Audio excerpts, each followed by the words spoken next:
powered by Zepe.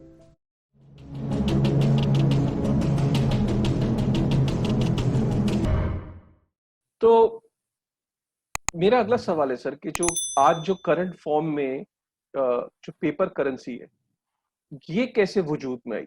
मतलब ये इसका आविष्कार कब हुआ? ये कैसे, इसकी जरूरत क्यों पड़ी जब काम वैसे ही चल रहा था? एक्सचेंज मतलब आप बार्टर सिस्टम के थ्रू काम चल रहा था, या कॉपर कॉइन्स या गोल्ड कॉइन से काम चल रहा था? तो पेपर करेंसी कब वजूद में आई, कब इसकी जरूरत महसूस हुई, और कैसे ये सबसे पहले कहां से शुरू हुई? देखिए, इसके बारे में बहुत सारे फैक्ट्स हैं कि पेपर करेंसी का ज्यादा रुझान कब शुरू हुआ। हालांकि ऐसा माना जाता है कि कई लगभग 2000 साल पहले चाइना के अंदर पेपर करेंसी का पहली बार इस्तेमाल हुआ था। बट वो एक ऐसा सत्य है जिसके बाद में उस पेपर करेंसी का क्या हुआ उसके बारे में बहुत ज्यादा डिटेल नहीं है। पर अगर हम पेपर करेंसी के इस्तेमाल की कहानी को ठीक से समझना चाहते हैं तो वो कहानी ठीक ठीक से अगर देखें तो वो शुरू हुई थी 20वीं सदी के शुरुआत में।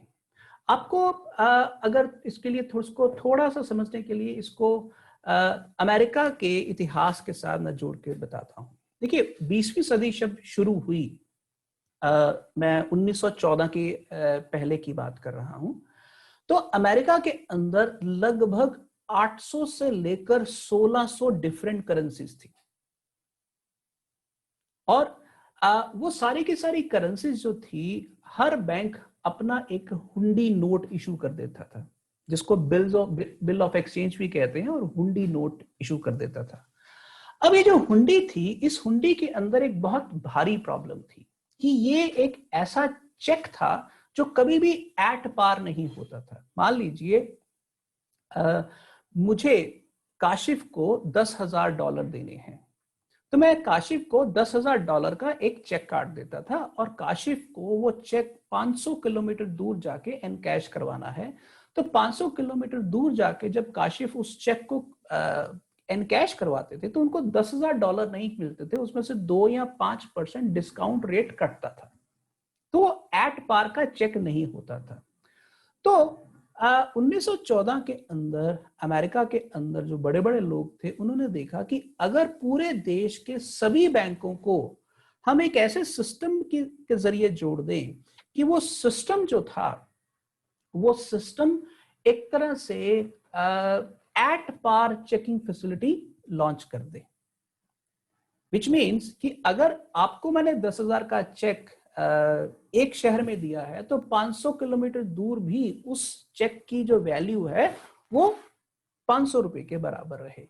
तो इस बात से हुआ क्या कि उसके पीछे का जो मॉनेटरी नेटवर्क था, बैंकों का जो मॉनेटरी नेटवर्क था, उसने सभी को एक करेंसी की यूटिलिटी समझानी शुरू कर दी, क्योंकि लोगों को अब कोई डिस्काउंट देना नहीं पड़ता था। हालांकि पेपर करेंसी उससे पहले भी लोग अलग अलग रूपों में इस्तेमाल करते थे, बट एक सिंगल पेपर करेंसी दुनिया में बड़े स्तर पर इस्तेमाल होनी शुरू हुई और पॉपुलर होनी शुरू हो गई, ये अमेरिका में इस तरह से हुआ। हालांकि इसका एक और भी इतिहास है, जो इतिहास आमतौर पर आपको YouTube की डॉक्यूमेंट्रीज के अंदर मिलता है। वो इतिहास यूं है कि सबसे पहले लोगों ने गोल्ड के ऊपर आधारित करेंसी इशू करनी शुरू की। ठीक, अब गोल्ड में आमतौर पर क्या होता है कि मान लीजिए मेरे पास आधा किलो सोना है, और आधा किलो सोने का दाम है मान लीजिए $5,000। तो मैं $5,000 के बदले की एक रसीद लेके जहां मैंने गोल्ड जमा करवाया है, सोना जमा करवाया, वहां से मैं $5,000 के बराबर की रसीद लेके उस रसीद को यूज करता हूं अपने रोजमर्रा की जिंदगी में। अब हकीकत ये है कि मेरी जरूरत लिक्विडिटी है, मेरी जरूरत सोना नहीं है। हालांकि सोने से मेरी लिक्विडिटी आती है। तो जिसके पास सोना जमा था उसको समझ में आया कि भाई ये आदमी तो कभी सोना मांगने आता ही नहीं है। तो अब आम जनता, अगर मान लीजिए 10,000 लोगों ने अपना सोना जमा कराया है, तो जिसके पास सोना पड़ा है उसको कोई चैलेंज ही नहीं कर सकता कि तुम्हारे पास 100 किलो सोना है, 1000 किलो सोना है या 10 टन सोना है। तो उसको समझ में आया कि अगर मैं ये रसीदें, ये 5,000 के सोने की रसीद या 10,000 सोने की रसीद, इन रसीदों को छापना शुरू कर दूं तो लोग मुझे कभी भी नहीं आके पूछेंगे।